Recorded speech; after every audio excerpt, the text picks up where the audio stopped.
when you want to get from point A to point B, you need a map. Regardless of where you're going or what it is that you're doing, you know you got to sit down and kind of map your route or your path of how you're going to do this. Now, if you are planning on starting your business for the new year, you need a map for that as well. In this video, I'm just going to go ahead and show you what my mapping looks like so that maybe it can help you guys out. So let's get into it. So the way that I like to plan out my business year is quarterly. Now, why quarterly? To me, 3 months is just the perfect amount of time for me to either see progress or really get an eye of what is going on. But at the same time, it's short enough so that it doesn't feel overwhelming, right? So instead of me having to plan out a full 12 years ahead, I can just go ahead and plan out 3 months, you know, kind of loosely. I know what's going to be happening in what quarter, and I can always just kind of tweak. So if at the end of the first quarter, I can kind of look back and say, you know what, this is not working for me, I have plenty of time to just go ahead and catch it and maybe change things around a little bit. So for me, quarterly is the way to go when it comes to a home business, because usually a home business, especially if it's something that you do supplemental, it has to be flexible enough to kind of go around your day-to-day living or your full-time job. If you have kids, that's what it is. So for me, my business plan has to be a little bit more flexible. So my first quarter, which is January, February, March, is what I call my administrative quarter. Now, this doesn't mean that I don't do any artwork, and it does not mean that I don't do administrative work throughout the year. It just means that the bulk of my administrative work happens during this period. The beginning of the year for me is the best time to do any kind of website cleaning up or tweaking. I know for me personally, taxes and shipping is one of those variables in your website that always change and needs for you to review it and kind of make any changes there. If you want to go ahead and update any listings or maybe change the look, color scheme, whatever it may be, this is the time for you to do it. We're just basically getting off the holiday, so people are not as active when it comes to the shopping. So it kind of gives you enough of a downtime for you to go ahead and just do the changes that you need to make here. Another thing that I do as far as my administrative work is my financial stuff. So I have collected all of my financial documents at the end of the year, but right now some of these forms and stuff start kind of rolling in. Those W-2 forms and the 99 forms and all that stuff, they kind of start rolling in at this time. So you want to go ahead and start collecting all of these things, especially when it comes to your business, or if you have to do like a combination taxes, however you do your, your taxes, this is the time for you to do that. Or at least for me, it is.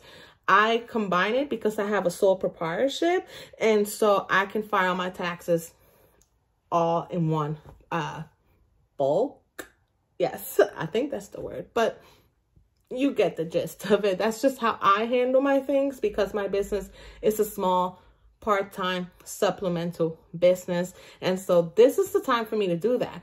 But not only do I do my taxes, I also get to go ahead and set up my budget for the new year. Even if that budget is not as rigid, you want to make sure you have a budget, the numbers that you don't want to go over, or what you're willing to spend, what goes into marketing, how much you're going to spend on products, whatever it is that, not products, supplies, whatever it is that you're doing. Your financial goal setting is right now what I do and when I do it. Afterwards, I do a quarterly review on this as well, but we'll go ahead and get to that a little bit later. Another thing that I include on my administrative work is any new ventures. This is the time for me to set it up. So for example, this year in 2023 for me is to really set up my Koji, and I'll list that down there. If you don't know what Koji is, it's basically a link tree that goes on your social media, but it also allows you to sell physical items or digital items on there. So basically you can have a storefront through your link tree.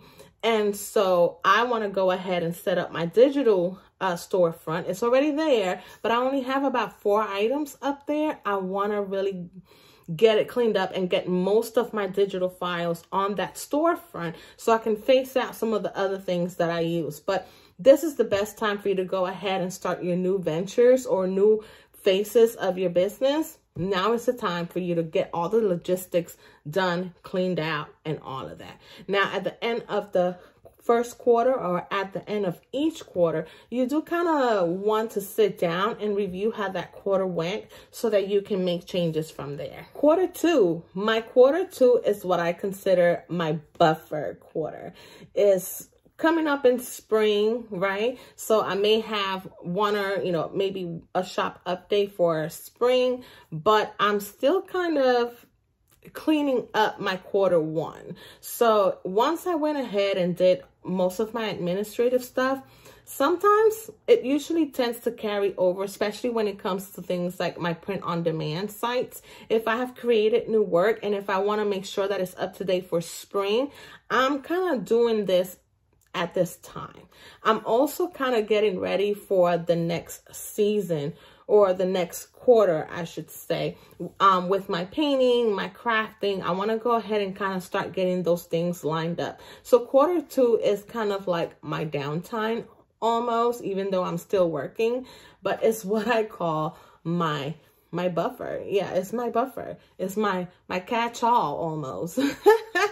But that's me. That's just me. Quarter three, now we're revving it up. Now, this is the thing. Quarter three is basically summer, right? So all the festivals are happening at this time.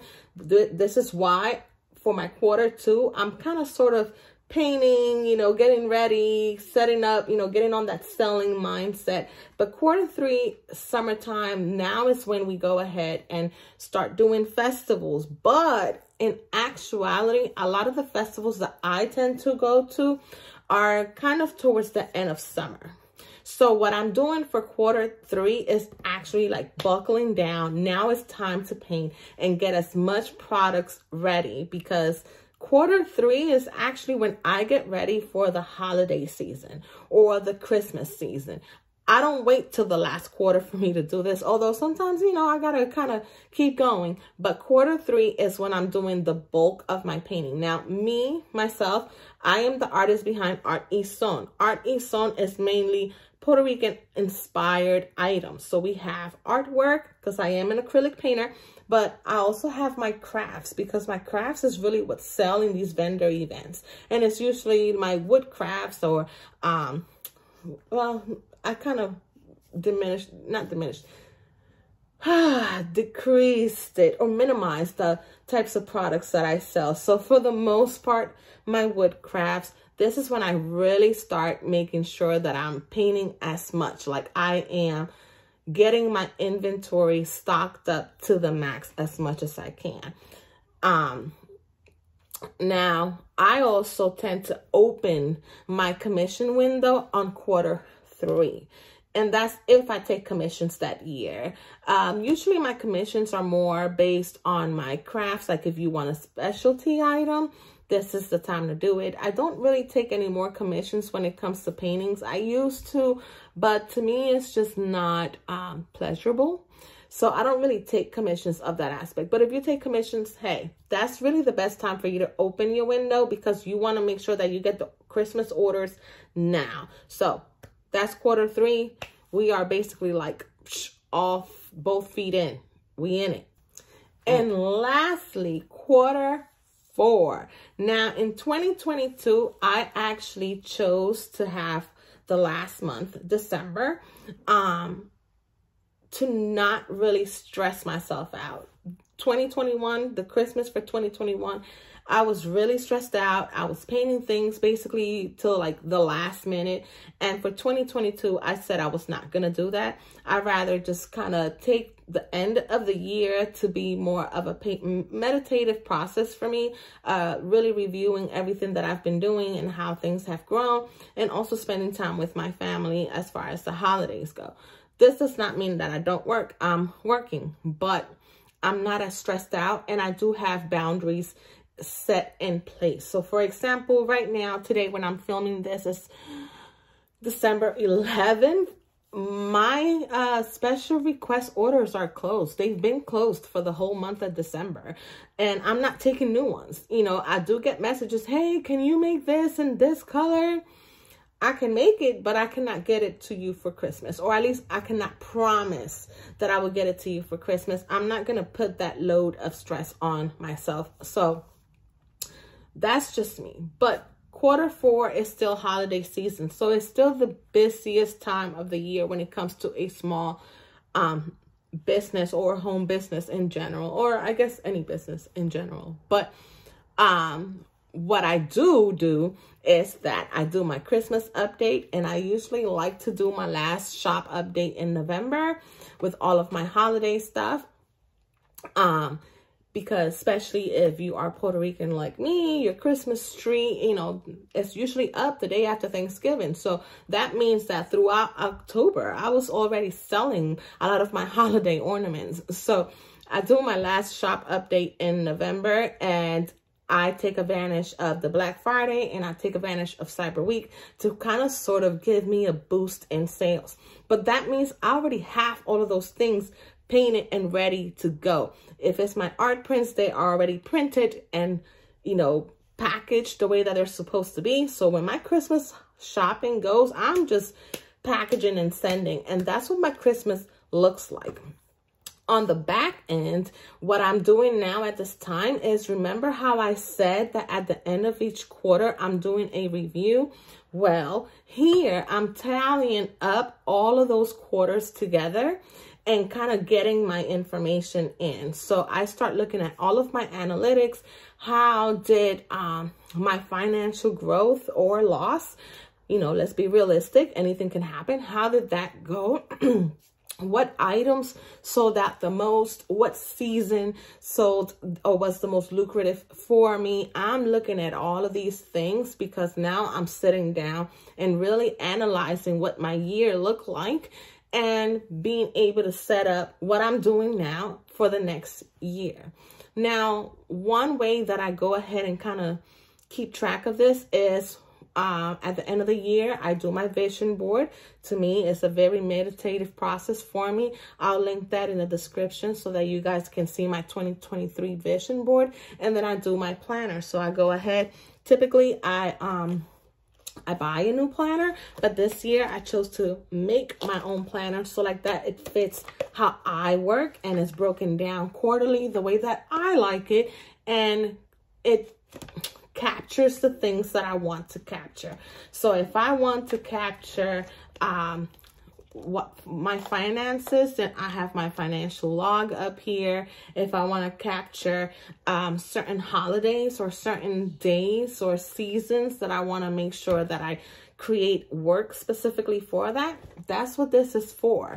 And again, for me, is flexible enough that it goes around the rest of my life. I am a nurse by trade, and I am a single mom of 2. So my business is supplemental, and therefore it has to be flexible enough for me to be able to kind of work around it. I did make a brief video of the benefits of creating your own planner. I'll go ahead and link that down in the description as well, but maybe I'll put a card up here for you guys to watch that. I hope this video was beneficial to you. Please let me know if you already started planning out your business, or maybe if you're not starting out, how you're changing your current business, because I'm always kind of curious as to how people work and how they do things, because I know that sometimes the way I do things is a little bit different. But anyways, I hope you guys enjoy this video. My name is Tanya, just in case you don't know, and I'm the artist behind Art Ison. I'll see you guys next time. Bye.